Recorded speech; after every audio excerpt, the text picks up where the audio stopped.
today, man? I'm doing great. I made some ice cream. I'm fucking feeling it, man. You've been doing that in quarantine a lot. How you been making your own ice cream? Yeah, I've been cooking a lot. Making pizza, been making like my own dough and shit. Made the own ice cream. I was like, yeah, feeling it. Okay, I love it. I know you told me the other night. You're like, man, I shouldn't have used the fucking I shouldn't use heavy cream. I use regular cream or whatever. This is the stuff we talk about, me and Paul on the phone. We're like, how's your ice cream going? Your ice cream going? Putting too many chips. Yeah, don't do too many chips. And my amazing house band, The Show with Adam and Sean. How you guys doing? You guys doing good? Oh, we're doing great. We're together. We just had baby food downstairs. Yeah, we have matching bibs if you guys didn't notice. Yeah, that's awesome. Okay. I don't know. I didn't know that. I love the matching bibs. Yeah. And matching shirts. And just coincidentally, we just both by wore chance. I mean, it's crazy. Yeah. We're such good friends. I love it. We all hung out last night. It was cool. We haven't seen each other for like 4 months. Best night of my life. We wanted to record like a couple episodes of a podcast. Coming soon, another podcast tonight. Coming soon, ladies. We did 2 episodes, like 30 minutes each, and then we hung out for like 5 hours after that because we were like, we literally hung out until 2 o'clock in the morning. Yeah, it was great. But it was awesome to just be out. You know what I mean? To be friends. To be friends, be out, and and we have an amazing show for you guys tonight. So we have a bunch of amazing people, and we love all of them. And listen, let's start the show, guys. You ready for some current events? I've been ready. You ready for some current events? Yeah. Let's do it. So check it out. This happened in Alabama. Young people are now throwing COVID-19 parties. It's a competition where people with coronavirus attend, and the first person to get infected wins. No shit. The grand prize is a ventilator. It's that's the grand prize. And runner up of that just gets death because there's not really that many ventilators left. Hey yo. So, if second place isn't good, you're not gonna get it, but you're still gonna get a ventilator. It's good.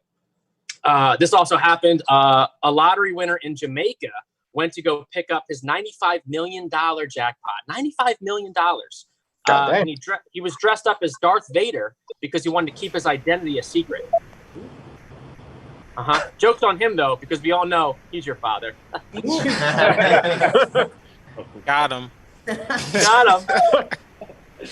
Star Wars fans? Huh? Star Wars? I'm a Star Wars. Keyboards. Yeah. Huh? Star Wars? I'm feeling it. Yeah, I got you. You liked it. That was for you. I'm taking it off. I understand. That was for you. Thank you. This is another thing, too, that happened. Elon Musk, owner of the car company Tesla, just released a line of short shorts that sold out within minutes. Sure. Yeah, he has short shorts now. Yeah. The only downfall is you have to charge them every 100 steps. So I get it. Plug them in. I gotta. My pants are gonna fall off. They're gonna fall off. I gotta charge these. It's gonna happen. So it was cool. Any strip club fans in the house? Yes. Hey. Yes. Shout out volcanic eruption. Hell yeah! Hell yeah! What if some really like 75-year-old old guy just popped in the Zoom and was like, hell yeah, I'm here for the strip club. What is this? Is this the Zoom? What happened? But a strip club just opened up, but without any of the dancers in the place. Yeah. What? So if you're looking for a place to eat with just the right amount of cigarette and cocoa butter smell, come on down to Best burgers in town. Juicy Lucy's. It's a good place. Good place to make it rain, but then, no one's there to pick up the rain. Pick up the rain? I don't know what tag that was. Who knows? This happened at a heritage auction in Dallas. Someone paid $114,000 for a rare classic Nintendo Super Mario Brothers game. Wow. $114,000. Wow. Imagine paying that much and still having to go home and blow it yourself. I get it. Yo. Nintendo games. Yeah, I got it. I'm there with you. The cartridge. We lost some followers with that blowjob. You know it. It happens. But the 75-year-old old man was like, hell yeah. I was like, he's still on the Zoom? This guy still here? Thanks, Grandpa. After many years, they finally announced that Velma from Scooby-Doo was always meant to be a lesbian. Yeah. They finally announced that. We knew that. We all knew that, right? It was a fact. And everyone already knew that as a fact because after hiding from ghosts, she was always the first one to come out of the closet. No, Mike. They're mad that she's a lesbian, but I mean, they don't mind the talking dog. You know what I mean? What's happening? Oh, jinkies.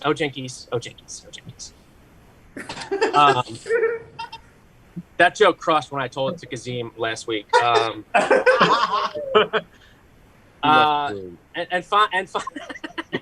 jinkies. Scooby-Doo, anybody Scooby-Doo. Scooby-Doo. And Zoinks, yo. And finally, after a big animal fight at the zoo in Florida, a gorilla was taken to a hospital where he was then tested for the coronavirus just to be safe. And yeah, the test did come back positive. That America has no idea what the fuck they're doing. They don't know. Yeah. Oh, we're out of tests. Oh, let's just give it to this gorilla. It's fine. He just got it. It's cool. Yeah, it's cool. It's cool. They're just like, oh my God, your cat needs the test, and you're like, my grandma needs the test. I don't think my cat. I don't know what's happening. But that's the monologue, guys. That is the monologue. Hey. So moving right on. A staple of this show that we always do a segment every single month because I'm not a big sports guy. Guys, you a big sports guy, Paul? I like hockey. You're a hockey. Yeah, hockey's coming back. It is. Yeah, it's coming back. The ice in summertime. But I'm not a big sports guy, but one of my best friends in the biz is a big sports guy, and he does a segment on this show every single month. So, guys, get the round of applause going. Get it going for Sports and a Half with my man, Brian Nick.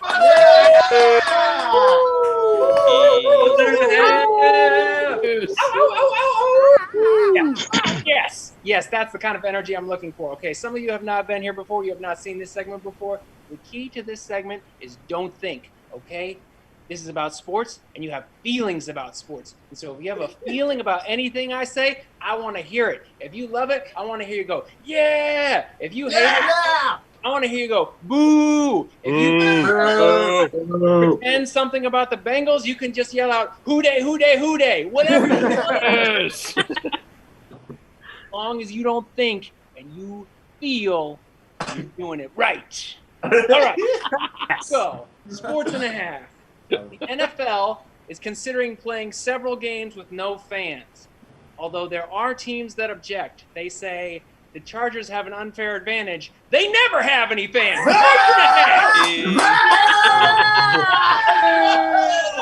Yes! All day. The Dodgers have been selling seats to their games of cardboard cutouts. You send in a picture, and they'll put a cardboard cutout of you in a seat for $299. But they will cut your heart out in October for free. Sports and a Half. Yeah. Yes. The Washington No Longer Redskins are changing their offensive name. While they're at it, can they get some reparations for RG3 for playing that one playoff game where he had an injured knee and ruined his entire career and could never do Subway commercials again? And also, can they tell me what I'm supposed to do with that football helmet lamp I have in my basement, which now makes me a racist? Sports and a Half! Sports and a Half! All right. FIFA official, soccer official, corrupt soccer official caught the coronavirus in prison. And for those of you that are wondering, yes, he caught it without using his fans. Soccer! Sports and a Half!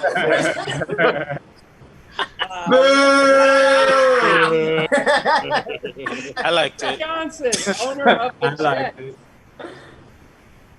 Okay. Jets? Eddie Johnson, owner of the Jets. He is the current owner of the Jets and also the current U.S. ambassador to England. He has been charged with making racist and sexist comments, and that is terrible. that someone from the Jets is representing the United States. Sports and a half! Sports and a half! All right. The NBA's Nikola Jokic and tennis's champ Novak Djokovic each contracted the coronavirus together in Serbia. You know what?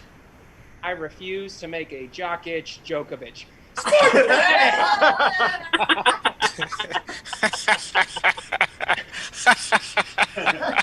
Yes. The NBA, Matisse Thybulle, I'm pronouncing that wrong probably. He started a bubble vlog from inside the NBA bubble, and he got over 4 million views in 1 week. While this show struggles to get 17 views on YouTube.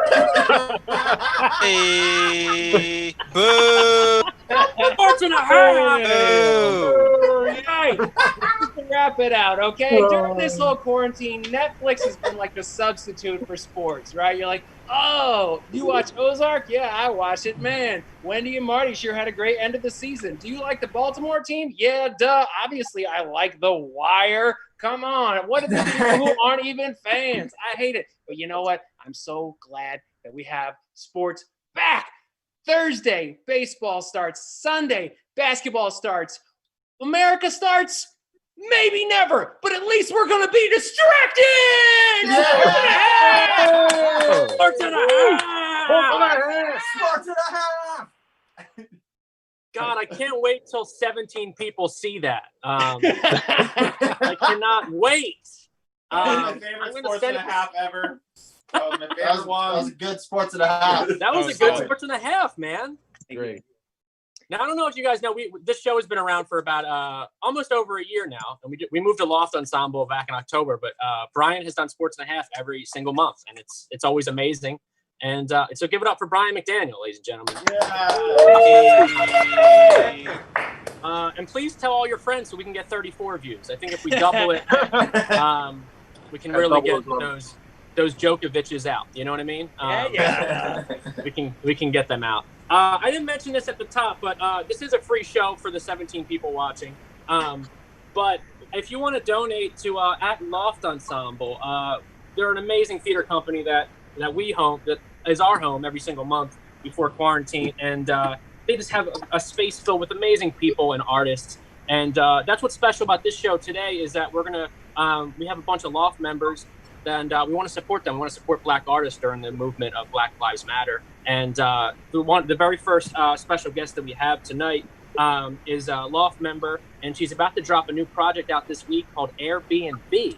So guys, get the round of applause going. Get it going. Come on. Get on your keyboards. The 17 views. Get on it for Kim Hubbard. Hello. Hey. How you doing? What's up? Thanks for having us, Mike. Appreciate it. You're the best. Thank you. This first piece I have is called Timelines, and it just has to touch on some of the topics we're all living through right now with coronavirus and new way of life. So have y'all been watching the news lately to see what's been happening? Or do you only keep up with your local Kardashian? Because you watch it on E, your tank is on E, the top of the line, it starts with an E. Go and check your vision. Go and check your eyes, because the world burning down should come as no surprise. It was only ever a matter of time because for so long we've neglected this awful truth. We destroyed Mother Earth with thing 1 and thing 2. Because a hand that can heal can cause hurt too. And I can reach every corner of the world, but I can no longer reach you. Everyone is so busy nowadays on this thing called the grind. Yeah, I hear it guarantees you more money, but it provides you with less time. So I wonder if that type of sacrifice is worth every dime, because how am I living a life if all I do is wait to get paid?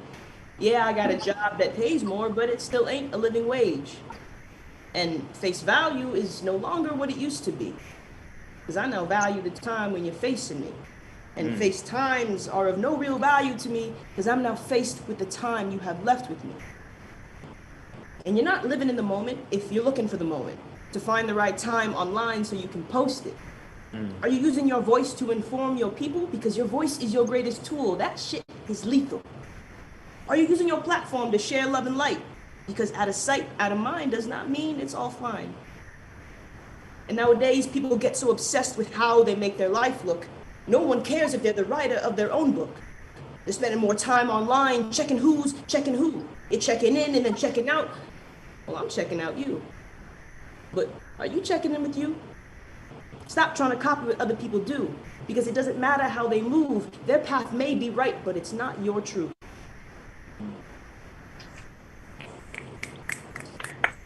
Yes. Yeah. Yes. Wow. Thank you. Wow. Awesome. How do you feel on that? Don't mean to call anybody out, but you know, like, what are we all focused on right now with coronavirus, and what are we looking at? So hope that opens your mind to some stuff. I love that. That was really good. So awesome. Guys. All right, snaps for the show. Yes, yes. Real nice. Look at- We have time for another one? Mike, should I do Of course. Yeah. Okay. Well, this one is called Brand New. It kind of talks about how you don't have to come out of this being the same old person you were. You have permission to be a brand new person. I haven't had much time to reflect. I've been so busy trying to correct and perfect my constant neglect towards these heavy regrets that I just need a reset, a chance to forgive and forget. Because my mind, body, and soul are in debt. I had to take my mind offline to reconnect, disconnect, and hit eject, because I was intertwined in a web of confusion. I've been playing around in an online playground of illusions, and my mind became a ticking time bomb that needed diffusing. And my body was the institution that housed all this delusion. And with what I was consuming, I wasn't picking and choosing with what foods that I put in. I was fighting myself, and I was the one that was losing. Then I realized, oh, I gotta get more veggies and fruits in, because a clean body led to a clearer frame of mind, and that can clear up some space for me to use my third eye. Because I've been looking at the world, the great big world, with my wandering eye. And then I finally found someone who sees me eye to eye. And what I'm learning is that life is about every single little step. It's 1, 2, 3, 4, 5, 6, 10. Now, you see how skipping steps, that don't make any sense. Because to get where you're going, you have to know where you went. Like before there was this poem, there was paper to pen. And before all of that, it was all in my head. Because it's deeper than the lyrics. I feel it all so deep in my spirit. Something is telling me that the people have got to hear it. And if you listen close to my words and you hear all the illusions, all that I'm alluding could get a little bit confusing. With the way that my flow hits the beat and the way that it rides, I might be half Viola Davis and half Shonda Rhimes. Because I don't just write stories, I tell them. I exhale my whole being so you can inhale it. And people love to say, Tiff, I don't recognize you anymore. I don't recognize your heart. Well, I was once a work in progress, but I'm now a work of art. Like something hanging in the Louvre. Como je t'ai trouve. I'm too good to be true. And I don't have a brand, but you can call me brand new. Woo! Damn! I was once a work of progress, now I'm a work of art?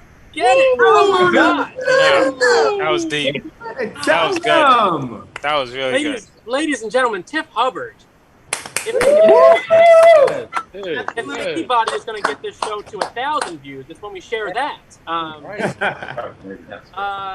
That was amazing. That was awesome. I mean, I don't know what to say. Because like it was so deep that like like you were saying, like social media in your first part, it like kind of like takes over, like who is who and who really are you and what are you actually learning through anything.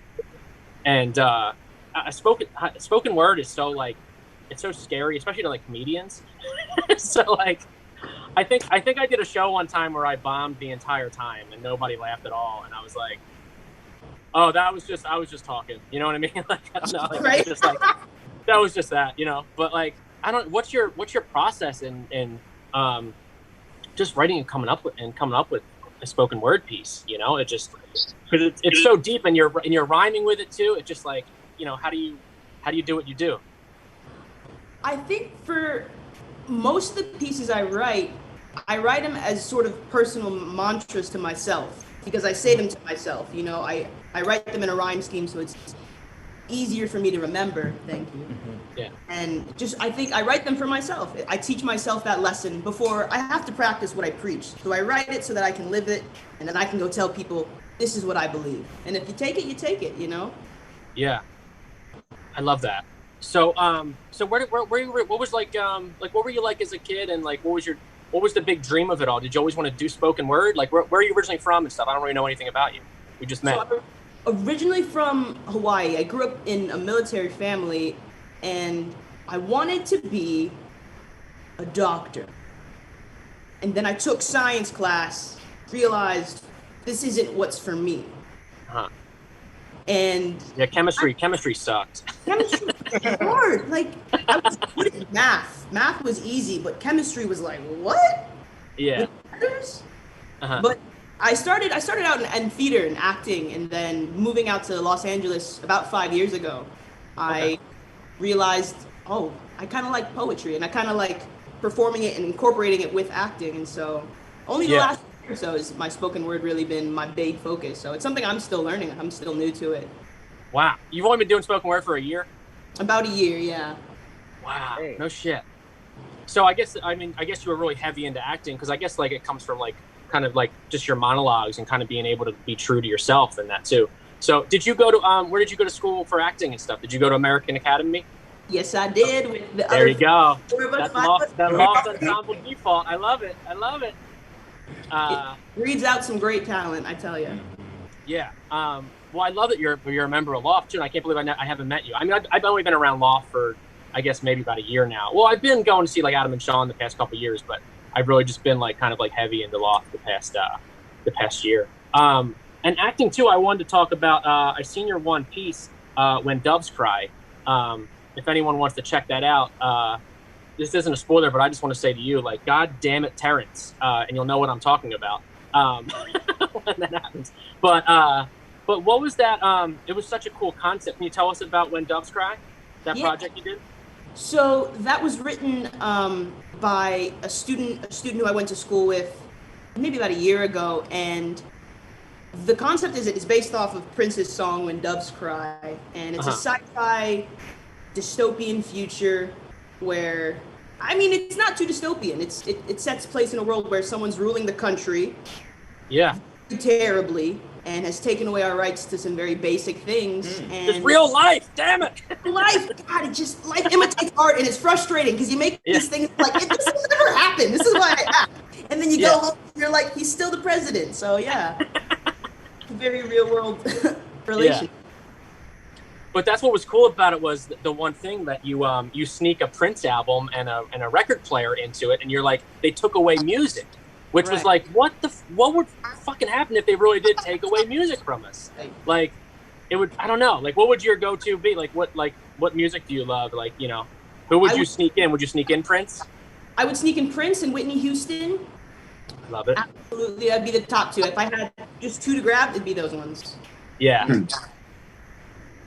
I would sneak in Taking Back Sunday. Anybody? Taking Back Sunday fans? Anybody? I'd be like, so sick of being it, and then just, you know, be like, God damn it. But I love that. Do you want to tell us a little bit about Airbnb, the project coming out this week? I'm gonna keep it a surprise. I will say, nothing like I've done before. It's not necessarily spoken word, but it's a musically inclined piece I'm releasing. It has nothing to do with the actual company Airbnb. I might get in trouble for just promoting them, but we'll see. I feel like you should just go to different Airbnbs and put that up there, whatever, like a promo for it in every single Airbnb. Hey, Mike. Hey, Mike. Yeah. Hey, can I say something real quick? Yeah, dude. Tiff here is a former student of mine, and I had the privilege of I've directed her as like leads of shows. She's just an amazing actress, and she's been in a bunch of shows. I've always been really impressed with her. Not that my opinion matters on this, but that shit you just did was the coolest shit I've ever seen. That was amazing. I just had to tell you that because I really believe that. You're a special person, and it just blew up right there in front of us all. So that was awesome. Known her for a long time. It really was. It was just so deep and heartfelt, and just like for you to say you've only been doing spoken word for a year, it's like that was amazing. It's amazing to all of us. And I want to thank you for coming on the show. And I hope to meet you in person eventually, and digitally. And I'm looking forward to Airbnb. So when's it drop? Is it this Friday or this Saturday? We're hoping for Friday, but Corona is messing up everything, so we'll see. Damn it. Well, thank you so much. Ladies and gentlemen, Tiff Hubbard. Give it up for Tiff Hubbard. Hey. Thank you so much. You're amazing. This next guy coming up he is also part of a Loft ensemble. He released he's an artist, and he released a thing called Hip Hop-a-lip. I just fucked that up. Take that back. Can we cut it? There goes the 17 views. We got he just released a song called Barrio and Hip Hop-a-lips. Kazim's laughing. Give it up one more time for Chris. Oh, ladies and gentlemen. Hey.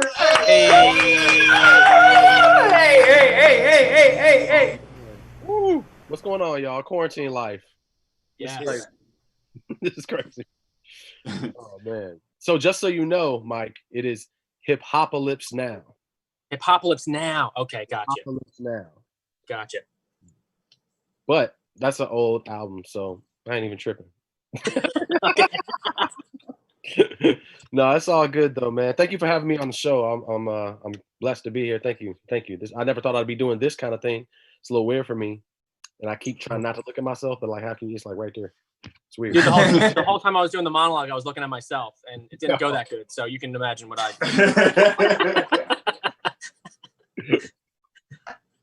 So, oh shit, it's just like I go, huh? Damn. All right, clearly. Do you think? You're like, interview me, man. No, all right. Yeah. Okay, so I guess I'm gonna do a thing. We didn't really get like a great sound check, so I'm gonna just start off the song on my phone, and if it gets crazy, you can just like let me know. Is that all right? Do your thing, yeah, man. All right, so this song is called Black and White. It's probably one of my more popular songs. It's kind of an autobiography about me because I am black and white. What? All right. How's the sound on this? No? What? No? You can hear it, yeah. Can we talking over it? Yeah. How about now? Good? Yeah. All right. I think a little bit, yeah. Check it. I'm black and white. Do you hear me? I'm black and white. Do you hear me? Do you feel me? I'm black and white. My daddy is black. My mama is white. So really, I'm brown, but I'm black and white. Yeah, nigga, I'm black and white. Do you hear me? Do you feel me? I'm black and white. Do you know what that's like to be black and white? Wanna know what that's like? It's like my niggas. Hold on, y'all. It's okay if I say it because I'm more y'all. Because when the police see me, they say get on the wall. Either that or pull over when I'm driving the car. And the black and white behind me about as black and white as I be. But a nigga in the driver's seat's the only thing I can't say. They say license registration. I say officer, okay. But they say step out of the vehicle, okay. But can I say something? If I'm out of town, they're like, when you going back? I say I'm flying standby, so I'm not sure of that. See, I think a couple days, see, I'm here to celebrate because it's been a little while and my grandpa up in age. And that's the funny thing, as a matter of fact. See, this is his car, that's why the plate's handicapped. And the name on the title and the license won't match. But what you gonna say about them expired ass tags? Now I'm like, shit, not my whip. Can I reach for my cell phone so I can call him? Give me the number, I'll dial, he said. So of course I do, and of course he did. Grandpa came through when he asked, do you know? Because he said, sure do, my grandson, Chris O. And he said, all white, now we on his way black this time, but they say that I'm black and white. Do you hear me? I'm black and white. Do you hear me? Do you feel me? I'm black and white. My daddy is black, my mama is white, so really I'm brown, but I'm black and white. Yeah, nigga, I'm black and white. Do you hear me? This like to be black. Wait, hey. Wouldn't you know? Nope, mom and dad was on the low. Wasn't that they ain't want nobody to know. It was just neither one of them was show. Then I came, uh-oh. Mom told dad and he had to go. Told grandma and she dropped the phone. Told grandpa and he said, hell no, what you gonna do? Then she thought about adoption until she saw my face. Saw her eyes and mine and then she said, no way. Then she showed my grandpa and he didn't care about race. All he really cared about was who gonna pay. Cause my dad escaped and her dad just came. And my mama wouldn't make it on minimum wage. Then my step granddad, more like a guy saying, Ethan, my man stepped up to the plate. As a father figure, gave me knowledge, wisdom, but there was an issue, to be honest with you. I was seen as black and his ass a Jew. He ain't have a clue what I was going through. Mom had boyfriends and they all was black. I guess what they say is true, but she ain't go back. Then she had my sister and was with her dad. And I love that nigga, but what the fuck mine at? Then he came back and I met that side. Brother, sister, my granny and grandpa before he died. And my aunts and my uncles and a whole bunch of cousins. It was good, it was lovely, but they all wanted something in the back of their mind. Something may seem right. Why you talk like that? Why skin so light? Why skin so dark? On the other side, both families look at me like is he black and white? Yeah, nigga, I'm black and white. Do you hear me? Do you feel me? I'm black and white. My daddy is black, my mama is white. So really, I'm brown, but I'm black and white. Yeah, nigga, I'm black and white. Do you hear me? Do you feel me? I'm black and white. Don't care if you black, don't care if you white. Give a fuck about the color, we gonna be all right. Yes, ladies and gentlemen. Oh, thank you. Yes. So black and white. That is from my radio mixtape. That's RADIO, which stands for Rating and Doing It Over, where I took a lot of popular songs at the time, and then I did my own twist on them. That was Kendrick Lamar's All Right, my version of it, black and white. So I got a whole mixtape of like 21 of them joints. So go and check that out. You can get it at Dat Piff. And all my other stuff's on all the streaming platforms, you know, Spotify, Apple Music, all of that stuff. But because, you know, you said I can do two, right? I got one more for you. Do your thing. Yeah, do your thing, man. Yeah. I'm going to do something special that I didn't think I was going to do. I've shown this to a couple of friends, but this will be like the first like world premiere, I guess, of this song. Yes. Yeah. So first, let me ask. You heard it here, ladies and gentlemen. Yeah, people in the comments, people at home, all 17 of y'all. Other people do I have any Stranger Things fans in the house? Stranger Things? Yeah. Yeah. Cool. Along the timeline of the next season of Stranger Things, trying to skip them views, you know what I'm saying? Trying to pump that. Anyways, Stranger Things, here we go. Hey.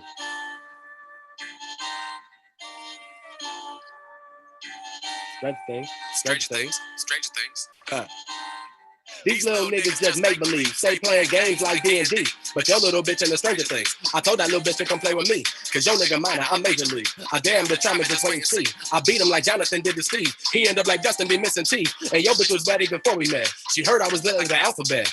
R to Z, I'm doing it all. Now I'm like Will, cause I'm in the walls. And all of my dogs is them dogs. And you and your homies just polywalls. Still foggy than leak, they catch a slug. Run it back, I teach like Mr. Clark. Listen whenever I talk. Mouth bitch, shut your mouth. Think I'm playing, bro, better not start. I end up like Bart. And my bitch is looking like Mike Mama. But then they be screaming like Will Mama. I stay with the strap like Chief Hopper. So tell them get back like L Father. You Bobby Brown like Millie. I'm Bobby Brown like Whitney. Upside down, I'm tripping. Upside down, I'm tripping. You Bobby Brown like Millie. I'm Bobby Brown like Whitney. Upside down, I'm tripping. Upside down, I'm tripping. Stranger Things. Yo, bitch, I'm she in the Stranger Things. It's strange if you think that she ain't with me. If she ain't with you, then what would she be? Stranger Things. I promise you, I see some Stranger Things. Like niggas don't listen that play with me. Stranger danger, don't play with me.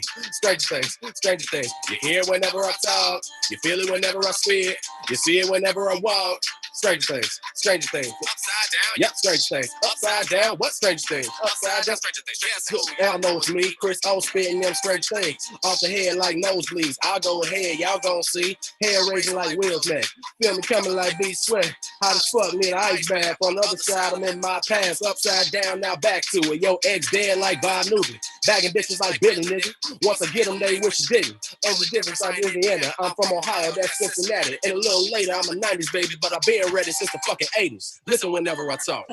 Not really shut your mouth. Think I'm playing, bro, better not start. Fuck around, end up like Bart.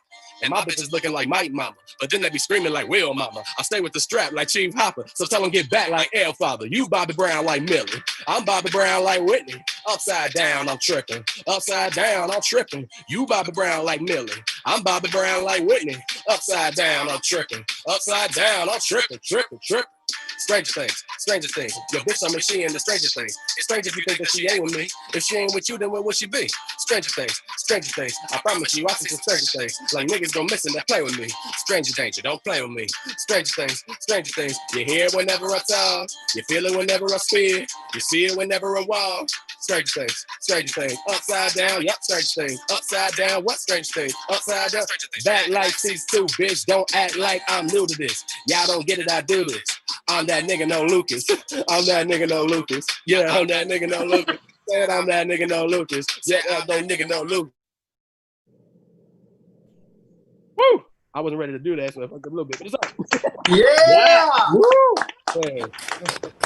We have a clip right now of Stranger Things we want to show. Can we play? No, I'm kidding. We don't have Stranger. Oh, I was like, that better be the new intro of the new season, though, man. The Stranger Things. I love it. Season 4.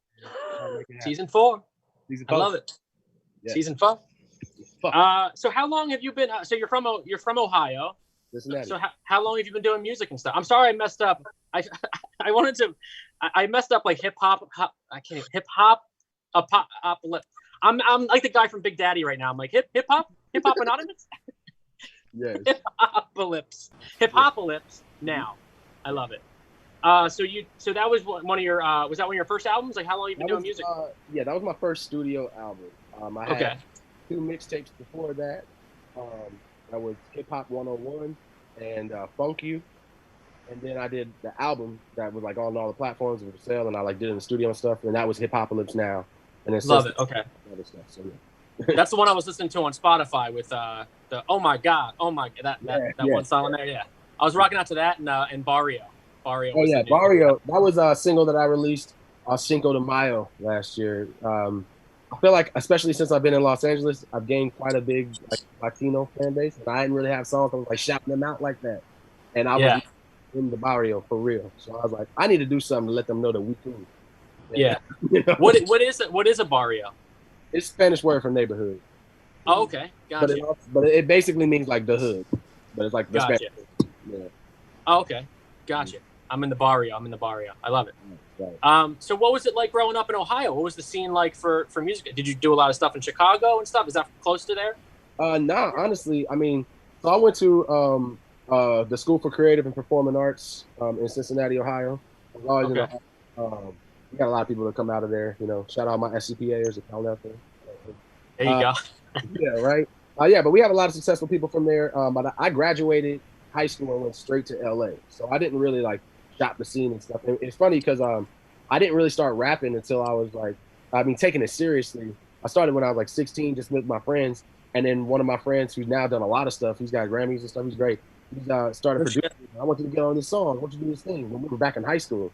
So we get 2 songs that we like ended up getting played at our prom, and like everybody was like bumping them at all the like songs. And I was like, oh, that was kind of fun. That was interesting. Then when I'm Oh, sorry, you cut out right there. Oh, my bad. What did it say? You went to your song got played at prom, and then what happened? Oh, a song got played at prom, and I just got like the first little like vibe of like maybe I could do this. But then I went to college at AMDA in LA for acting. And, American Academy of Dramatic Arts. Yes. Is it? No. Is that AMDA? AMDA. No, that's the wrong initials. Musical Dramatic Academy. Yes. It's like the rivals, so they've told me. I didn't know this, but yeah, apparently. Oh shit. Adam, don't chime in. Adam, don't do it.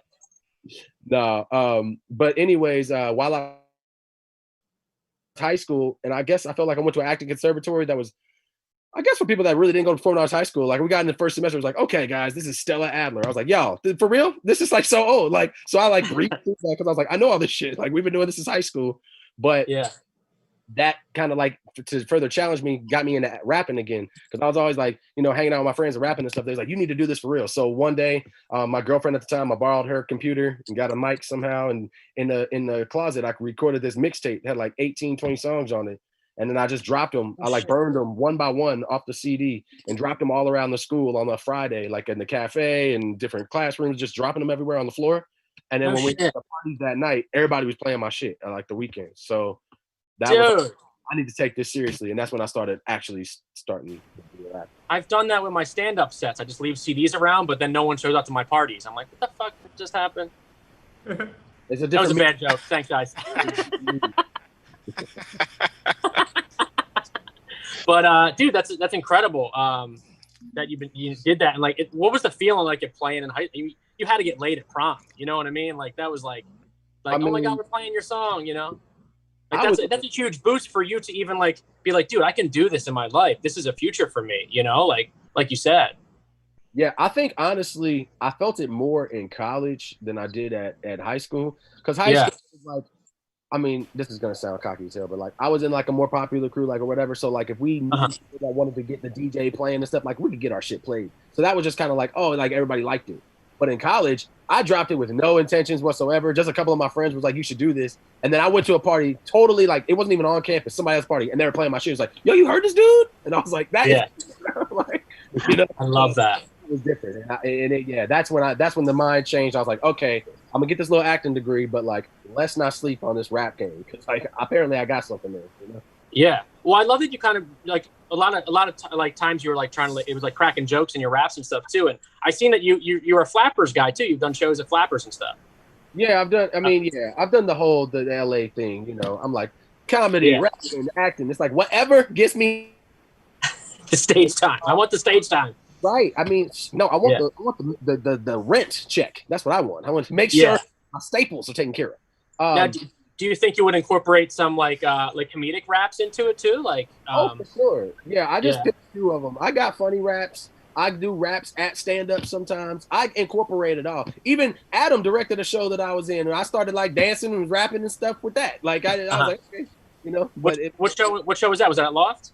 Yeah, Our Lady of 121st Street. Oh, amazing! I was just telling Sean, I was like, this dude's so talented. I was like, this guy can do. He's kind of one of those people, just like it's like Will Smith or something like that. Like he's just he's got all of that stuff. That's who got it all started for me. It's funny. Back to the song because it's all black and white. It was like my racial identity. When I was little, I was like 4 or 5 years old, and I was still feeling weird because like even though I couldn't really like explain it, I could tell I was different. Like I'm dark here and I'm light there. Like I didn't have a place. So I loved TV and watching, but then I watched The Fresh Prince came on, and it was Will Smith. He was rapping. He was colorful. He was funny. He was cool, and he was light skinned. He was like me. And it was the first time I was like, oh my God, there are other people like me that are cool. And I asked my mom, I was like, what is that? What is he doing? She was like, what do you mean? She was like, that's acting. Like, I was like, I want to do that. That's what I want. I want that. Whatever that is. So that's how it all started. Yeah. Awesome. I love that, dude. Well, dude, thank you so much for coming on the show. It was awesome. And what's up next? What is up next for Chris O? So is your album or your record label Oh Shit? Is that what is that your kind of your label? Sorry, I cut out again. Or is that my Wi-Fi? That's his. Yeah. Chris O, ladies and gentlemen. Is he back? Hey. Is he back? No, I don't think so. Mike, you're so funny. Mike, you're so funny. You're like, so your record label's called Oh Shit? Is that correct? And then it's cut out. Okay, I got it. Well, there we go. Shit, there you go. See, that was playing that, ladies and gentlemen. Oh shit! Oh shit! Oh shit! So is that your record label? Is that what you have? Like, what's next for Chris O? What's coming up next? What have you been doing in quarantine? Something coming out soon? Chris O ain't been doing shit, and Chris Oliver's been sitting on his ass in quarantine. That's what's been happening. I'm so glad you got me to this show because I was like, oh, cool, I could do something. Of course, man. So as far as what's next, I mean, there's a couple people who have asked me to get on some features so I can record and do that. Acting and stuff is kind of slowed with auditioning. I mean, I had a couple of Zoom auditions, but as far as what's next, I really don't know, but I'm here to take on the challenges as they come. I love that. Stay motivated and keep being awesome, man. I mean, you it's good to dip your feet in everything. Like you said, comedy, rap, acting. It's to be like, like a master of all. Like, that's what you want to do because then you have that skill set and that tool belt to do whatever. You know what I mean? So keep being awesome, Chris. Thanks for doing the show. And guys, one more time for Chris Oliver. Chris O, ladies and gentlemen. Yeah. We're like halfway towards the show. I got to check on my buddy Paul. Paul, how you doing over there, man? You doing good? Yeah, I'm doing great. Just chilling back in the darkness, enjoying this show. Oh, I'm spotlighted. All right. How are we doing? Well, hello there. Just kind of lurking. I feel like I'm in one of those fucking horror movies or something. Like someone's just going to come in from the back. Yeah. Good old quarantine life. So how you making out, man? You doing all right? The show's been awesome so far, hasn't it? It's been amazing. Yeah, it's been great. It's been one of our best. I love it. What'd you think of my monologue? It's good. It's good. It's good. Okay, right? Yeah, my you bad. know, you give it a college try. You know, that's all you can really do. If it hits, it hits. If it doesn't hit, you just keep going. That's not much. Right? That's what you can. It's the best you can do. Yeah, you know. Well, hey, this has been a real talk moment with Paul Brodo, ladies and gentlemen. I'll do what I can, Mike. Try to keep Thanks for being real with me. My monologue, it was okay. I was confident. I felt good about it, but it could have been better. But you know what? The next comic coming up, our special guest comedian of the night is he's the best in the biz. He's so funny. He does a podcast called Tough Choice with Kazim Rahman. Guys, get the round of applause going. Get it going for my man Kazim Rahman. Hey, what's up? I am the best in the biz. Fuck all those other comics actually making money. Fuck it. The best. Hey, yo, okay, so many things. Mike, how do you not know what a barrio is? You dated like a Hispanic girl for like 13 years. Do you really not? You had no idea? Oh, what's a barrio? How do you not know? I had no idea, dude. How is that possible? She never said barrio? I one time and said barrio, but I was just like, she never said barrio. In like the 6 years her dad was living with you guys, like her sister was there, and no one in the house ever said barrio. She called me a machisto one time. I don't even know what that means, but I don't know what that means because I didn't date a Hispanic girl for 13 years.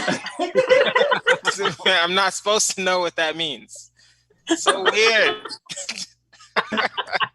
Yo, Paul, you are the worst sidekick I have ever seen in the history of it's something. It's supposed to be nice.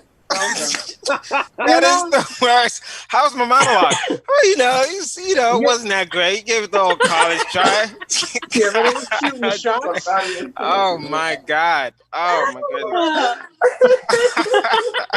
goodness. This is the greatest show ever. I love it. I'm sorry that I'm sorry that it took so long to do this show. My bad. I know. I love you, man. I love you. This is so much fun. I'm really happy that Chris did his second song, because these performances were very introspective and like conscious, and I'm about to do a bunch of dick jokes, so it's gonna be weird. Like Chris did his first song, I was like, fuck, how am I gonna follow that? Like he did a very introspective song about his identity and race relations, and then his second song was like, hey yo bitch said she's into Stranger Things. I'm like, God, yes. Yes. Ignorance. That's what I want. That's what I want. I want it right now. This is kind of shit that I want right now. Anyway, but yeah, I don't know, man. I'm here. I'm wearing shorts. I don't know. It's a weird thing. I'm performing. I'm trying to not look at the screen, and I'm trying to look at the camera. And it's like, but who are you guys? You know what I mean? Like, right? I don't know. Not even getting paid for this. Kind of thing. Race relations at an all-time high. I realized that I don't have a lot of white friends, because a lot of my black friends are telling me about how all like their white friends are calling them, apologizing for all this travesty and asking if they're okay. I haven't received a single phone call. Not one. I haven't received not one phone call. I have a friend that literally like posted as a joke. She just posted her Venmo and she got $200. Just like, hey, I'm black, give me money. And then she got $200. That's not even a joke. I'm just angry. Like it's such a horrible time. I don't know. We have black Band-Aids now. Did you guys know that? We have black Band-Aids. Yeah. They gave us clear Band-Aids before they gave us the black Band-Aids, but we got black Band-Aids. Huh? It's great. It's weird. It's weird all these corporations like coming through and like, I don't know. I don't even know how to explain it. It's like Coca-Cola, like the Red Sox posted like Black Lives Matter on their building. It's great. And then like Ben and Jerry's is like coming in like, hey, yo, first of all, fuck racism. You know what I mean? Fuck your mom if she's a Nazi. And it's like, yo, like we just need you to say we're sorry. Like it's not even that serious. We didn't need you to like curse everybody out. I don't know. What else, man? It's a weird time. Have you guys ever? I was talking. Okay, I have a friend that's a model, and I was making fun of her, and she was joking around with me, and then she said if the world was ever ending, she would definitely have sex with me. Have you guys ever Googled how to start a zombie apocalypse? It's not that hard. It's not that. It's actually pretty damn easy if you really think about it. Like of all the situations of the world ending, a zombie apocalypse is pretty easy. Like, okay, nuclear war is hard. You need a country with a nuke. Then you need like a crazy dictator. There's only like 4 of them, right? Then you need all of that crazy dictator's friends to be ready to die. Like you need to be ready for war, right? How many of those, like, you know what I mean? Kim Jong-un is crazy, but his friends aren't crazy. His friends aren't that crazy. They just want to smoke weed and get high. Like it's not even that hard. Like, you know what I mean? I'm pretty sure all North Korea's like policies are like, hey yo, we still rich though, right? Like that's it. Right? Everybody else can be poor. But a zombie apocalypse, guys, all you need is a lizard, a spider, a cup of like radiation, and a white girl. And all of that is in Arizona right now. Like we can go to Arizona right now and pop shit off. Right? I don't know. It's a weird time. This is a weird time to be just around, right? There are white people getting their asses beat in Portland, and I'm like, oh no! Like, what do you say? I don't want them to get hit, but you're like, now you know how it feels, bitch. Like, it's weird because you don't want to be happy, but you're watching it. Because don't lie, and none of you lie. Everyone's watching these protests, and you're like, okay, cool. I'm going to be in the back, though. Like, I'm not going to be in the front with the cops. Are you crazy? Come on now. Like, all these, that one naked girl that just has her legs spread in Portland. Like, yo, what are you doing? They got guns. They have guns. Why are you so stupid? Why are you naked? I'm not complaining, but still, are you serious? You know what I mean? Like, why? Listen, I swear to God, white people, we just need you to if your parents are racist, say, hey, don't be racist. That's it. You don't need to walk around naked. Like, it's not that deep. It's deep, but it's not that intense that you need to be naked. You know? It's weird. It's a weird time. It's just crazy. It's just crazy. If your friend is doing racist things, just say, hey, cut that shit out. Don't start stripping. It's so weird. It's like, oh, you're racist? Well, let me show you this pussy then. Like, what? What are y'all doing? What are you doing? Stop getting naked in the streets. Stop getting naked. This is so dumb. It's really stupid. It's getting crazy. It's getting crazy. Just, I don't know. Oh my God. I don't know, man. It's just a weird time. This is so silly. How much is that it? I feel like I've done enough. I feel like I should stop now because I'm really just ranting. Because I really just, oh man.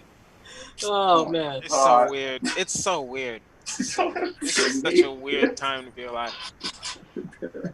I don't know. Donald Trump is rhyming. He was rhyming. He said when the looting starts, the shooting starts.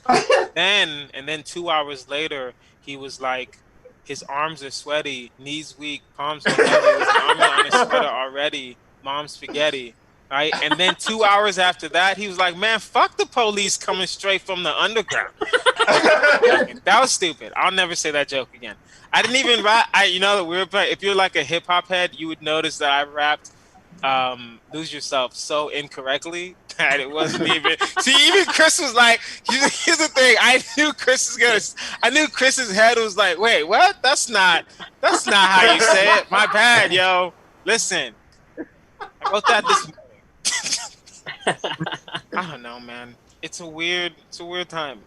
Remember when we thought black people didn't get it? Remember that? It was such a only the black people will get what I'm saying. There was a time where I genuinely didn't feel like black people got it because only white people were getting it, and then Idris got it, and I was like, "Fuck, they got Idris," you know. And then we were like, "Oh no, but Idris is British. Like, what the fuck? Like, he's over there. Like, he's not like American black, right? American black people can't get this shit." And then those two NBA players got it, right? And then we were like, "Oh shit, like black people are getting it." But then we all said to ourselves, "No, they're NBA players in Utah. Listen, if I'm 25 and you give me $14 million and just put me in Utah, white girls are just gonna be around me."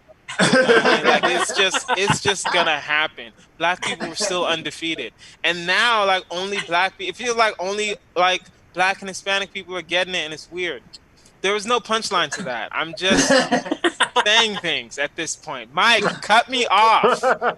Ladies and gentlemen, Thank you. Hey. Yeah. Oh no. This pussy is for protest. It's so fucking funny. I literally, that was in the moment, and I really hope you're recording this. And here's the screen share of that protest. Yeah, exactly. Oh, I love it. You have to get naked. So weird. I don't know. I genuinely don't know why. Here's the thing. It's weird because we've all seen topless protesters in the past, but like these ones are like, they're full naked. I haven't seen. Where's the media on that? I haven't seen any of that. Oh, I've seen it. See, you have to see this. You have to go to the sites that I go to, and then you'll see these naked photos. Yahoo. It's not even that. It's not. It's a simple site. Jeez, no, it's so weird. It's weird. It's weird, man. It's crazy. They're just butt naked in Portland. It's not even black. There's not even black people in Portland. I don't even know what they're protesting about.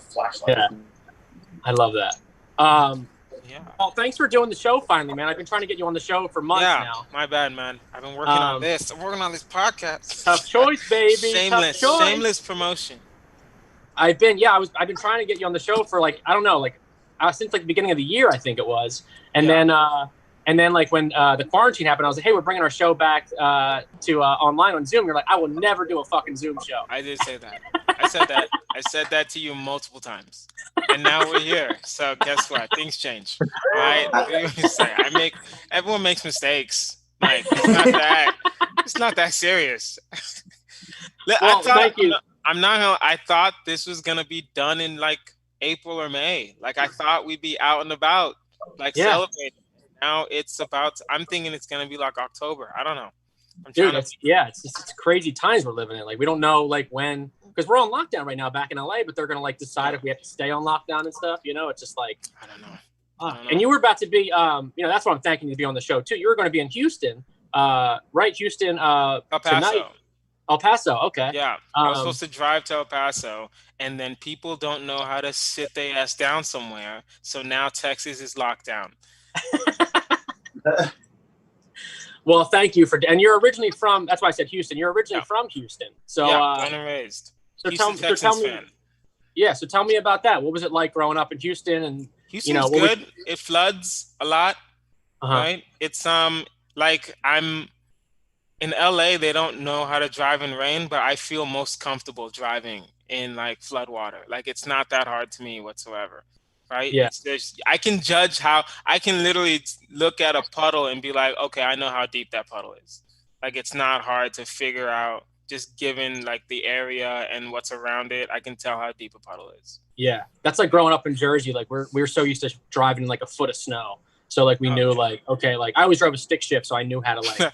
I don't know why I thought you were gonna be like, it's like growing up in Jersey. We're just so used to gunshots. We're just so used to it. It's so great. I don't know why I thought that's what you were gonna say. I was so ready. I was so ready for that. My bad. Listen, go ahead. I'm so sorry. No, I'm from the barrio in Jersey. You know what I mean? Did I use it right, Chris? I used it right? Yeah, yes, you used it correctly. The barrio. Oh, man. And your record label is Oh Shit, right? Oh my goodness! You like this is how Jimmy Fallon would interview a rapper. Yo, 2 Chainz, why do you wear the 2 chains? Do you like them? You like always having the 2 and the chains and together? Is it too many chains? Like how many chains do you have on? 2 Chainz, your name used to be Titty Boy. Like what happened? What was the metamorphosis of this? Did you know his name used to be Titty Boy? I'm Titty pretty sure Boy? you did. Yes, his name was Titty Really? Boy. Oh, Yes. shit. Say that again, Chris. Duffel Bag Boy. Yeah. That was like the first big one he was on. That's Titty Boy. Yeah. Titty Boy, his name was Titty Boy. Titi. And guess how he spelled boy? It was B-O-I? B-O-I. Yep. Nice. So Titty Boy is up for grabs. I can change my name to Titty Boy now. Titty Boy is up for grabs if you want it. I mean, Okay. I'm pretty sure he still owns like the IP, but you can try. He's got the website. I gotta pay $2,000. You gotta pay 2 Chainz. You gotta pay 2 Chainz a little more than $1,000. I'm pretty sure he has some hits as Titty Boy. Like he didn't. It's not like he was a whack rapper. You'd be better off with no chains. Yeah, you'd be better off with No chains. That's No my new rap name. chains. No chains. So what was the dream of it all, man? When you were a kid, did you always want to be a comic comedian? Yes and no. It was like one of those things where it's just always in the back of your mind, right? Mhm. And then you just never did it.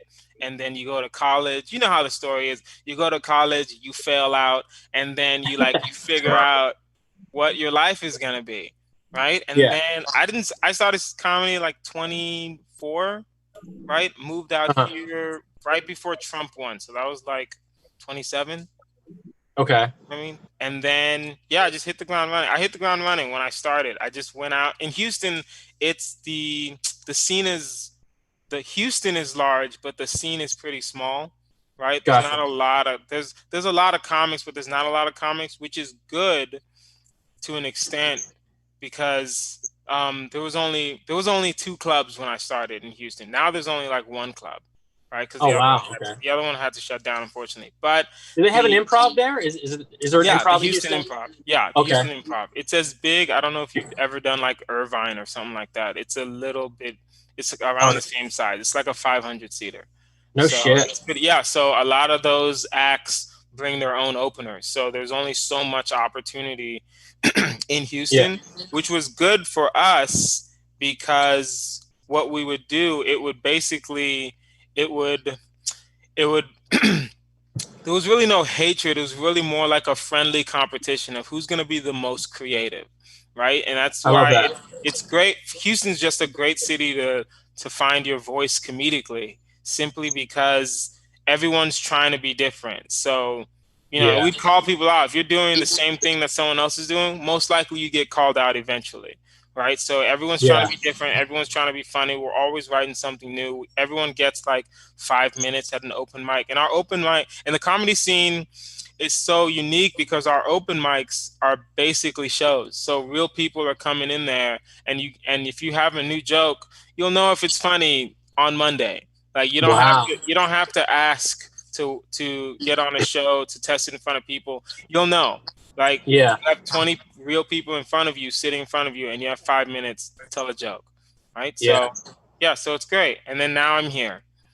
Yeah. Well, LA is so different too, where everything has to be like everything's got to be a showcase too. Like if you know someone's in the crowd, or if it's a big show and you get the 5 minutes, you got to be your best 5. You can't like really. Yeah. I mean, it takes you a while to find your voice, So how long were you doing it in Houston before you moved to LA? 3 years, and then I just mentally just decided to start making the move in the beginning of 2016, and then I got here second week of October. The plan was September, but then I moved out here. I drove out here second week of October. Took me 2 days. It took me a full day to get out of Texas. Yeah, dude, Texas. It's huge. It was ridiculous. Like that's why low-key I just don't like scenery. Because once you've seen one majestic mountain in Texas, you've seen them all. Like I don't care. I don't really care for mountains anymore. Not really. Yeah. I'm good. I'm good on these mountains. And now I know you always wanted you said you always want to write for TV also, right? You wanted to write. Definitely. I wanted to write for TV before I started comedy. Right? Okay. Because I was watching the Gold. Oh, no. Here's what happened. I was watching the Emmys, and then 30 Rock won. Right. And then I was watching the Golden Globes, and 30 Rock won again, and that was that famous Tracy Morgan speech where he hopped on stage and was like, well, Barack Obama won, I'm gonna talk for the show from now on. Right. And I was like, okay, let me watch 30 Rock. And then I watched 30 Rock. And I watched like 3 episodes. And 30 Rock is the worst show I've ever seen in my life. I hate that show so much. I really don't like that show. And so in my mind, I was like, I can do better than this. And then like, why are these shows so on TV? And I started watching. And then I watched 30 Rock. And then I watched The Office. And The Office is amazing. I love The Office. And so I was like, okay, I want to do something like this. And then I just started doing research, just like comedy, stand up. You start looking up things, start doing research, start how to write a script, right? That's when Google was a little more popular. And I was like, how do you write a script? And I just started reading, and then I just started, right? The first were terrible. I had no idea how to format. I used Microsoft Word, and I just started using spacing. And I would look at a script and be like, all right, that's a little center. Let me make sure it's in the center. It's like, that's off center. Okay, I'll do center, but then I'll space like 4 times to make it a little off center. It was like a weird thing. And then I found out you can just get a program to do that for you. It was great. Celtics is the best. It's great. Yeah. Well, I always love, like, even when we've been friends for a long time now. I think we met. I met you when I first got out here. Yeah. Yeah, and so like you've 3 always. years. Yeah, so it's been a long time, and you've always. I mean, your writing, it just shows that you're just like, you always have that. You have that good premise, and you're always punch. You know what I mean? It's just like, it's so great. You always shine through. When we did the open mics and even at shows, you always just shined out, and you're like, no, that fucking guy, he's got it. You know? Oh, thank you. It shows. I mean, it shows right now that you put the work in. You know, you do your research, and you're one of the greats out here, man. Is what I'm trying to say. One of the greats. That is such a falsehood. Like, you are. No, you're one of the greats. I'm trying. I will say this. I try to work hard, and I go where they want me. So, if it's Ice House, then it's the Ice House. If it's Flappers, then it's Flappers. If it's a room in like OC where I have to drive an hour and a half to, then okay, I'll drive an hour and a half to the OC to just go do a show. That's not a problem for me. But that's what shows the dedication of it, and that's what you need to do to get to your level. You know what I mean? Like, you can't just do one show. Again, my level is very mediocre. I just want to clarify. I really don't want the 15 people watching this to think that I make most of my money. I pay my bills with a side job. Listen, and then Tommy is my main hustle. Tiff was so amazing. We're gonna get like thousands of views now. Okay. Exactly. Tiff was amazing. That's why I was worried in the beginning, because I was like, damn, she's like really like talking deep. Yeah. I can't follow that. Well, listen, let's talk about your podcast. You have podcast. Boom. Tough choice. Because I'm shameless. I've been on it 2 times. It's amazing. Tell us a little bit about it, and then let's do a couple. Essentially, the podcast is just 30 minutes of pure ignorance. So I bring comics on, and we play a weird game of Would You Rather. It's Would You Rather. Then we have some new segments we're playing with now. There's a segment called Black Excellence, where I will pose a situation and you tell me whether or not it would be Barack Obama or Oprah Winfrey. So things like that. So like, it's weird. Like, okay, to make sense, it's like, I'll say, let's say we're robbing a house. Who's gonna make the most noise and get us all like arrested, Barack Obama or Oprah? You know what I mean? Like, who would be loud? Right? Like that. Yeah. It's Oprah, by the way, but whatever. It's Oprah. It's definitely Oprah. Let's do. I've done it a couple times, and it's always the most fun. And if you want to listen to it, check it out on iTunes, Spotify, all the good stuff. Yeah, it's on everywhere. But everybody, right now, let's do a couple, huh? Let's do a couple tough choice questions. Would you rather? Yes. Dope. So everybody can chime in, and we'll do it.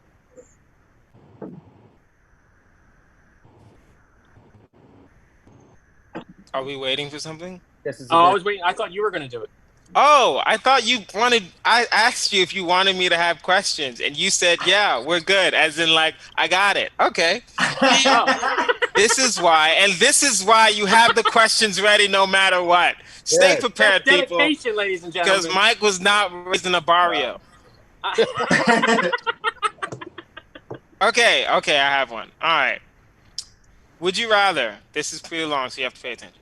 Would you rather have your clothes start to disappear after 1 hour after wearing them, right? Or panhandle for at least $5 every day, or else you lose all the money in your bank account.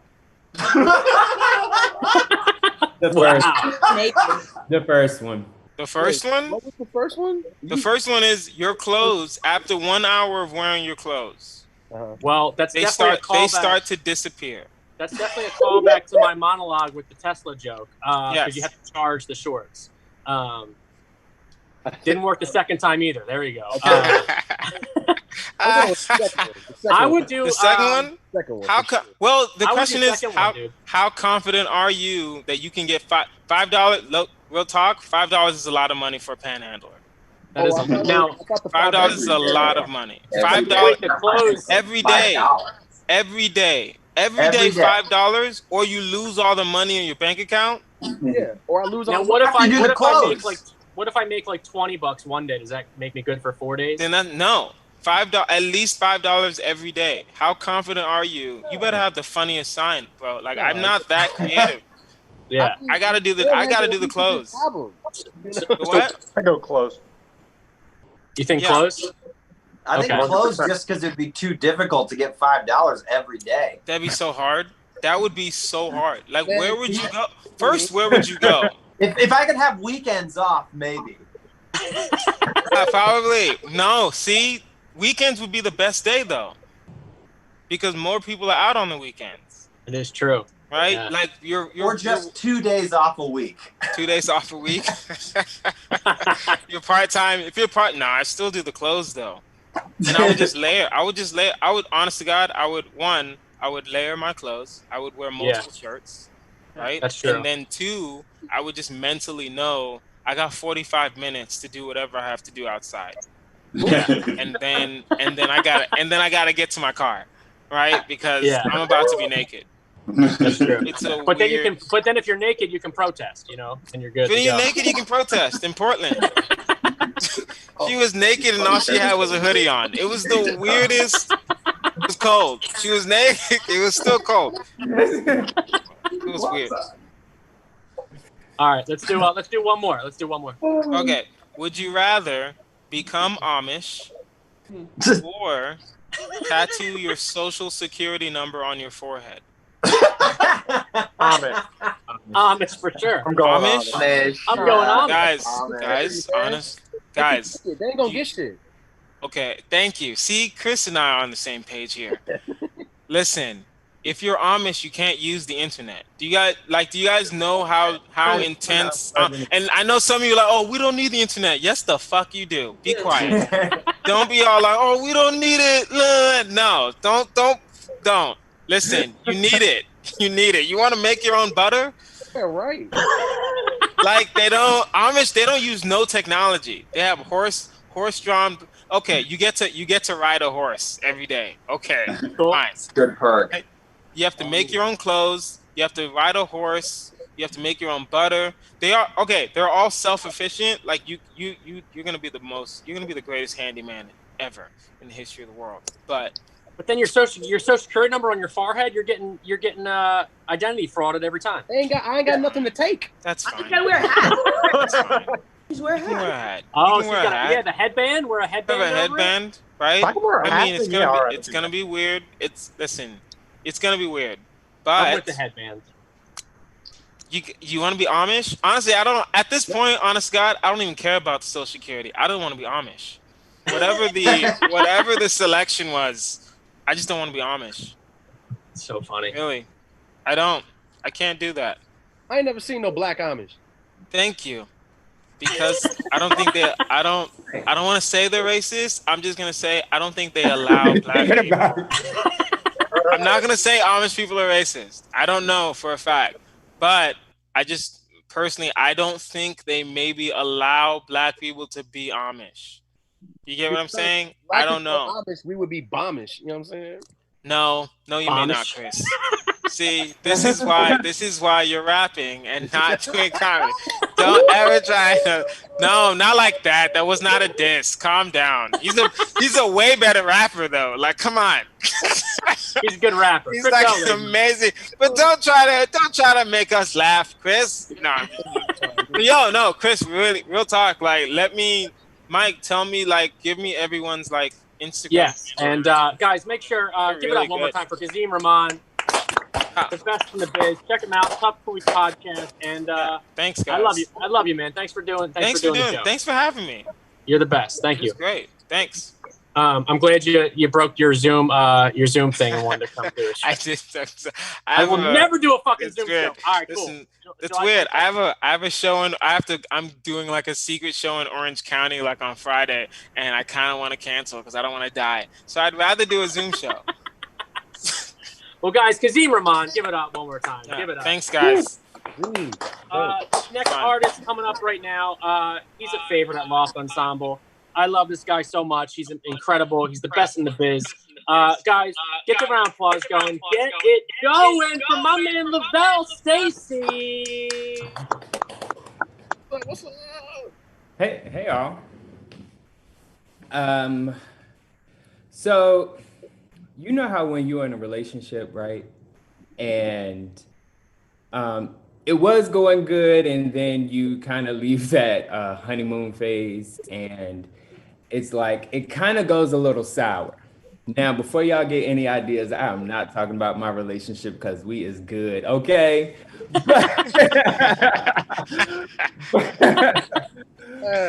But I did write this as an inspiration for a relationship that I was in.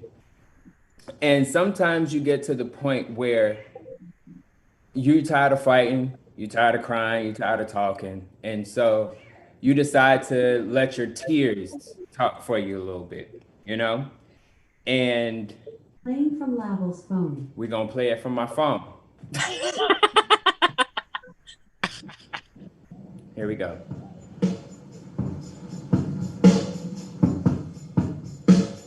Y'all hear all right?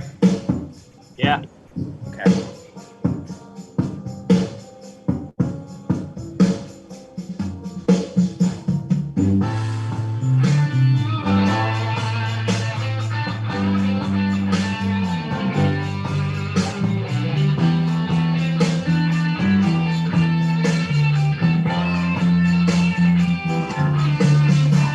Now here we are, it's been a minute, trying to decide if we should stick with it, cause it can be hard when only one seems to want us. It can be hard when all it seems we got is drama, going back and forth, half of me out the door. Then you pull me back, swear your words are like gold. Got my mind twisted and I'm searching for direction. I never turn away, but listen, this is my confession. If my tears could sing, they write ballads. And if my feels could die, it would be suicide. Can't keep feeling this pain, I just want it to end. If my tears could sing, if my tears could sing, they write ballads. And if my feels could die, it would be suicide. Can't keep feeling this pain, I just want it to end. If my tears could sing. Now they say to love is a sickness. Well, you're my disease. You probably never loved me, but I'm riding, baby. You broke my heart many times. Wasn't me with your lies, and I keep coming back for more. Cause true love never dies, and I would lay down my life. Let's make it like it was before. Cause baby, you're my one. Ain't saying it for fun. Now Tears gonna write this song. Yeah, yeah. I can't see it coming down my eyes, so I gotta make this song cry. I can't see it coming down my eyes, so I gotta make this song cry.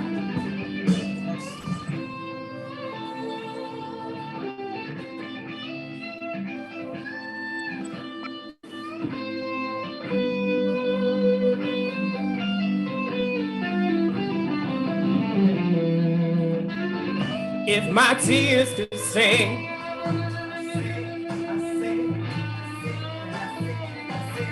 I said, if my tears could sing, my tears could sing, my tears could sing. Oh,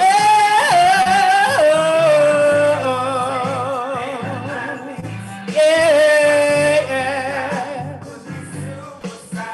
Hey, feeling this pain, wanted to end. Yeah. My tears could sing. It would be suicide. Feeling this pain, wanted to end. If my tears could sing, they write ballads. And if my feels could die, it would be suicide. Can't keep feeling this pain, I just want it to end. If my tears could sing, yeah.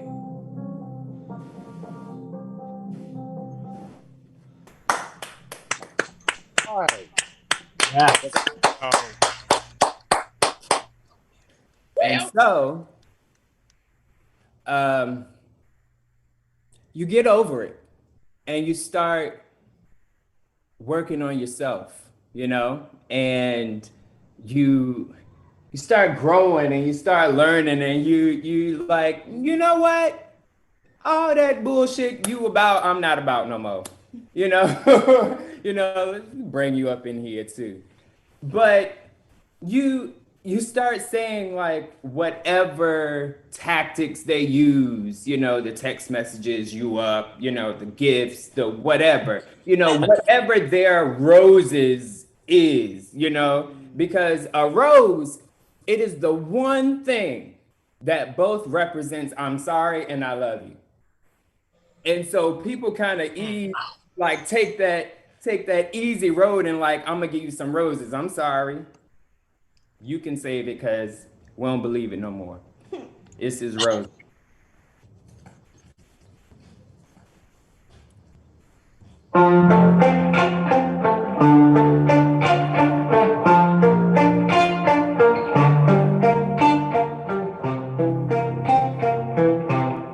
I said it first, but you said it back.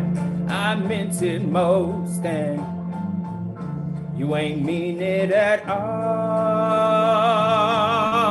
Love on the brain could have drove me insane. Potential believe and never achieve. And I told myself, woo, never again. So take all your words and take all your gifts. If it ain't with actions, it don't mean shit. Keep your roses, 'cause I don't believe them anymore. Now I said it first, but you said it back. I meant it most, and I think that you ain't mean it at all. I've been here before, alone undercover. She stained with tears, 'cause you were my lover, and your thorns have torn me apart and nearly drained my heart. Take all your words, take all your gifts. If it ain't with actions, it don't mean shit. Keep your roses, 'cause I don't believe them anymore. Take all your words, take all your gifts. If it ain't with actions, it don't mean shit. Keep your roses, I don't believe them. Now you offered me the world and gave it all away. Took my moon, sun, and stars, left my world all types of gray. I feel so stupid, 'cause I did all of the right things for the wrong damn one. Gave my love and my trust, you were never there for us. Well, today is goodbye, 'cause I'm done. So take all your words and take all your gifts. If it ain't with actions, it just don't mean shit. Keep your roses, 'cause I don't believe them. No, no, no. Listen, promises and gifts don't mean shit if it ain't with actions. Miss me with it. Keep your roses, roses. Play them violins on their ass.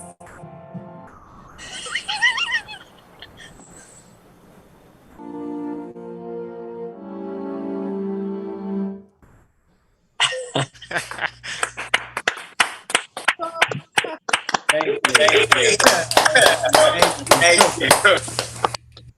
Ladies and gentlemen, Lavelle Stacy. Hey. Thank you. That was the best ending. Like, play that violin. Tips like I have to. Tips like I have to now. I have to play the violin. I have to do it. Yes, my violinist.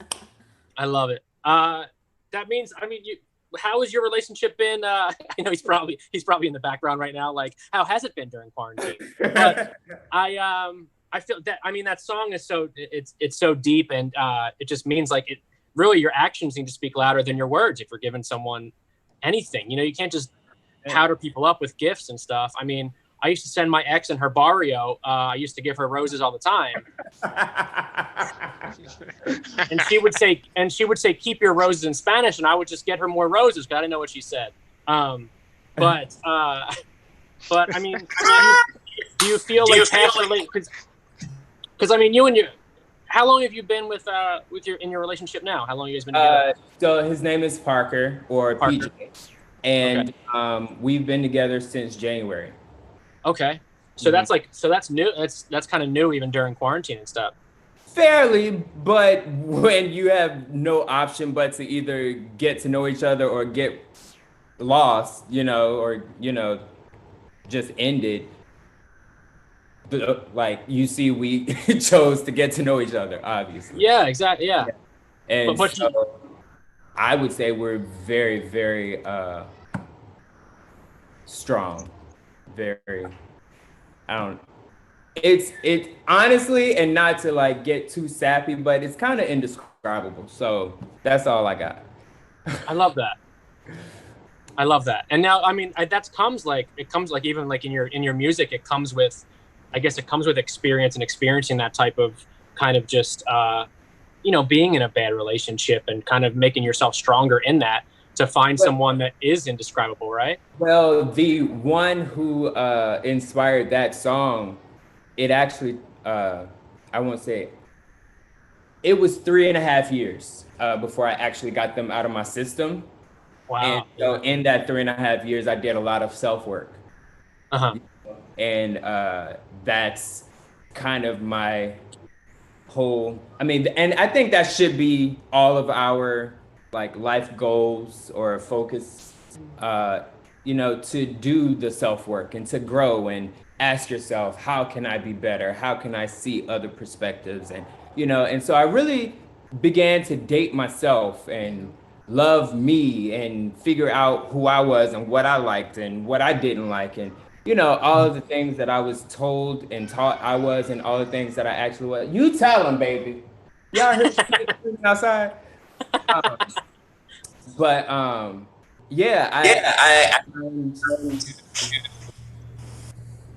love me, and then it allowed me to healthily love someone else. I love that. Well, I love you too, man, and we all love you because you're an incredible force at Loft Ensemble, man, and you've been with Loft for how long? One of the best in the biz. One of the best in the biz. Best in the biz, baby. Best in the biz. You've been involved with Loft. September will be 3 years. Wow. Okay. Yeah.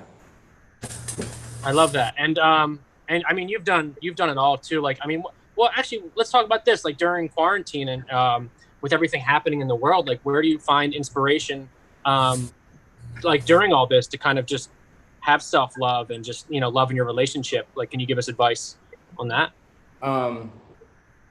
Well, I can say that this relationship like we tell each other all the time, like loving you helps me love you better, and then loving you helps me love you better. So it's just kind of like this, thing, but like this kind of balancing scale. But to be completely honest, as far as inspiration and motivation, as far as today, what's today? July 22nd goes. I don't know. I'm winging it.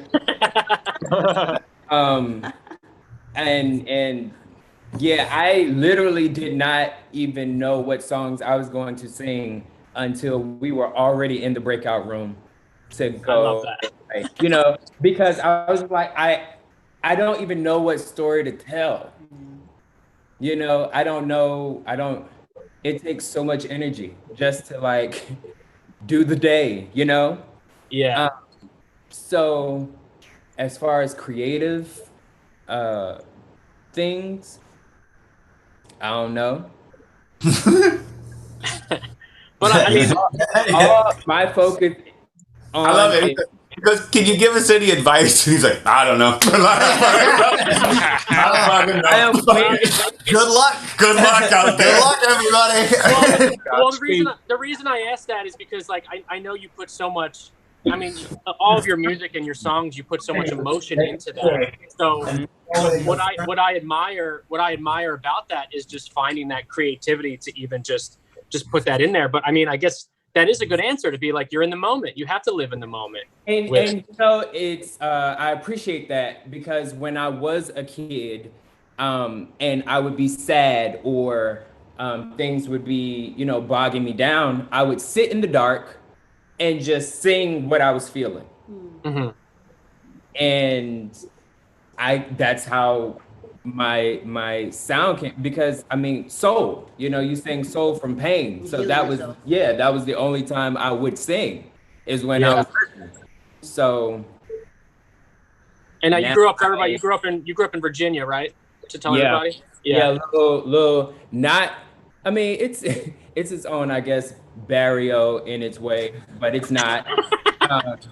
Wait, is it barrio or barrio? Barrio. I've been saying it wrong the whole time. All those tags. Barrio. Barrio. Yeah, like Mario. Mario. Oh, like Mario. Barrio. I love it. Back to the barrio. Virginia Barrio. I know the song though. That's my. Hey, whoever is watching this live stream, y'all better go stream that song, because that song is my. Barrio. I know. I love it. So you grew up in your Virginia barrio, and yeah. And I mean, it was a small town. It's about 8,500 people. Okay. And most people know each other, and yeah. I love that. And what was your motivation to move to LA? I mean, what made you kind of just be like, hey, I'm choosing LA. I'm going to be an actor? Because we've talked about that. You've been on the show before too, when we first started. But just for everyone else, like you've done fashion, you've done modeling, you've done acting. What made you move to LA and kind of pursue your dream? When I got out of the Navy, I found the American Academy, or it found me, or however you want to perceive it. And my mom and I, my bonus mom, I have two moms. That's another story. But love it. We took a road trip, and I auditioned for the American Academy, and I got in, and so I flew back to Virginia, gave away all my stuff, packed up my car with clothes and stuff, and drove across. And the Academy brought me to LA. Yeah. Wow. It was just your calling kind of thing. Yeah. And I mean, definitely home. I love my life here, and it's the first time I've actually felt home. So, and being 32, I'm like, yo, it's time to figure out what the hell home is. Because you can't be running the streets in your 30s. You know what I'm saying? I'm 30. Yeah, I'm 33. I'm the same spot, but I feel like really now, like LA has been a home to me too. It's been my barrio, and it's been, it feels like. And what's good is like, what I love about you two and Loft Ensemble and stuff is how like it's such a great community that makes you feel at home, you know, and that's something huge that you can take away from everything. Is just once you find that place, I'm home now. You know, I'm surrounded by people that inspire me, that you know, that love me and I love them, and just spreading love through, you know, with everyone, you know, and and I love you, man. And thank you for doing the show again. And I know I seen you briefly last night. You kind of just walked by when we were doing the podcast, but you know, I can't wait to see you again in person, and you know, be able to just, you know, this virus is over and we can just hug everybody. You know what I mean? What the hell? No. God. No. Like I've been telling people I can't wait to put eyes and arms on you. Yeah, exactly, man. Like, I just, you know. But thank you so much for doing the show again, man. I love you, and thank you for being awesome, guys. Give it up for Lavelle Stacy, ladies and gentlemen. All right, so you guys ready for our headliners tonight? They close out the show every single show that we do. They are the best house band in all of the land. Guys, get the round of applause going. Get it going for the show with Adam and Sean. Yeah. What's up? Great What's job, up, everybody? Yeah, great. Excellent job. Everyone did so many like good, meaningful stuff. So we're gonna sing one song right now that is really meaningful as well.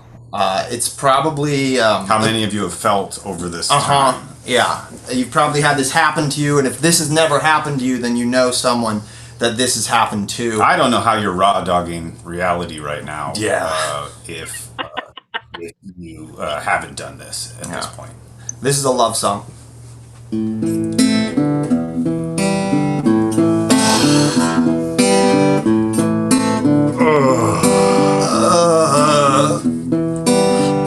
I'm hungover, I'm hungover, I'm hungover, extremely hungover, I'm hungover, so hungover, I'm hungover, very hungover. Started with some Jack, then we moved into the back of the club where the party's really at. Now we're taking shots and they take their tops off. Ordered scotch on the rocks, then I got my rocks off. Appletini, martini, 3 peach Bellini. I better go home before I do something crazy. Sex on a beach, man, I feel so dizzy. I gotta stand up cause I gotta go pee-pee. Pee-pee. What? Pee-pee. Yeah.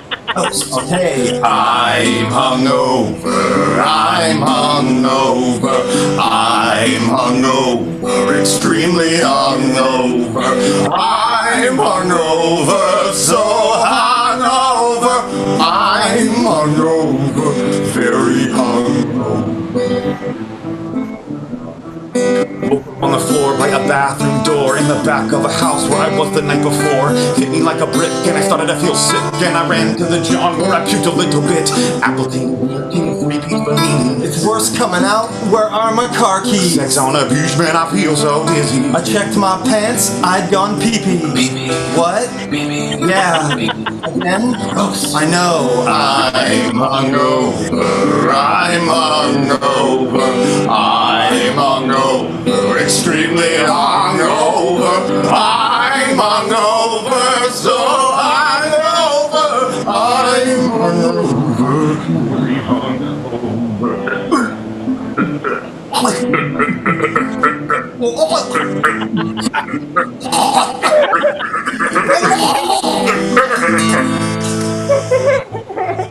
Great show, everybody!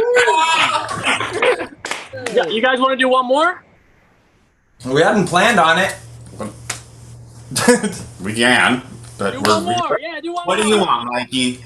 Do one more. I love you guys. Do one more. What do you want, Mikey? I don't know. Do your favorites. All of them. Every hit. We could try it. We could try the Nintendo one. We hadn't played this. Sean and I haven't played this song. We haven't played this song in a long, long time. Quarantine, for sure. We haven't many, many months. I love it. You made the joke in the beginning about the Nintendo cartridge that sold for so much money. Uh-huh. So So we're gonna do the song about Nintendo and original Nintendo. Yes.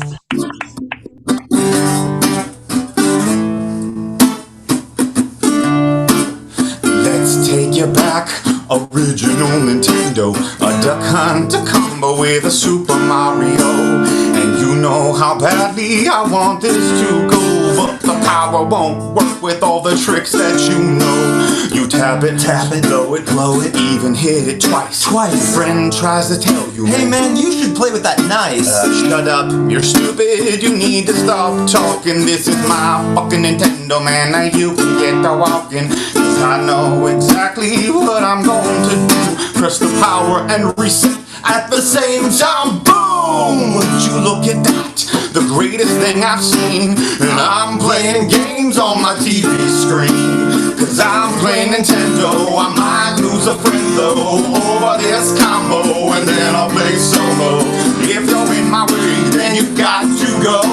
Cause no one's stopping me from playing my Nintendo.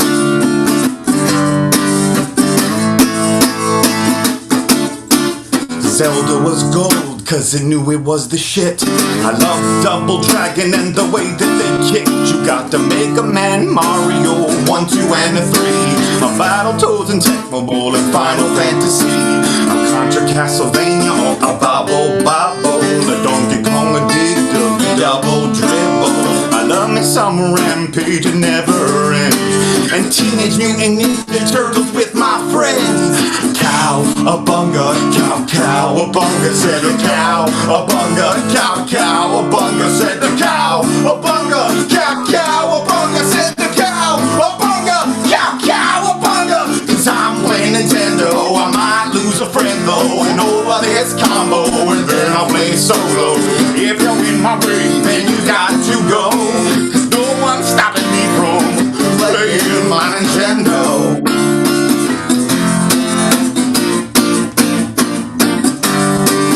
I'll be in my room on my beanbag blowing farts.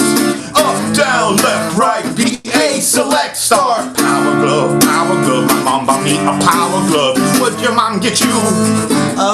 Nothing much. She actually got me, I have a diorama of a whole train set in my basement, and there's a whole city, and she got me little trees across the... Well, yeah. Damn it, Sean.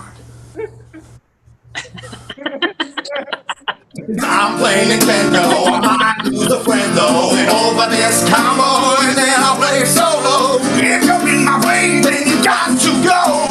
No one's stopping me from playing my Nintendo. Playing my Nintendo.